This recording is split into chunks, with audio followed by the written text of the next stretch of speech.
دستگاه که روشن میکنید اینا که شاسی ها شد، اینا مشخصه دیگه، بالا پایین اسکن، اوکی، کالیبر، استارت. خب وقتی که دستگاه روشن میکنید میاد تو این منو بالا سمت چپ. خب برای نور صفحه است، برای تنظیمات نور صفحه است. میتونید حالا تو شب مثلا جای دوست داشتید نور صفحه رو تاریک کنید، با این میتونید کم و زیاد کنید. درست.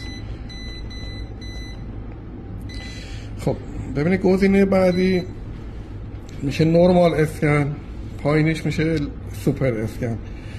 فرق نورمال اسکن با سوپر اسکن اینه که تو سوپر اسکن حالت دستگاه خود به خود حالت تقویت شده اسکن میگیره، تو نورمال اسکن حالت معمولی اسکن میگیره. جفتش هم وارد منوش که بشیم ببینید دستگاه 15 تا حافظه داخلی داره. خب شما میتونید 15 جا رو بدون اینکه لپتاپ ببرید اسکن کنید، داخل خودش ذخیره کنید، بعد انتقال بدید به لپتاپ. اگر لپتاپ همراهتونه چون داخل لپتاپ میشه اسکن کرد، اینو خاموشش کنید، بذارید اشغال نشه حافظه خود دستگاه. اینو حالت آف میذاریم. ببین اولین گزینه اسکن اتوماته، دومین گزینه اسکن منوئله.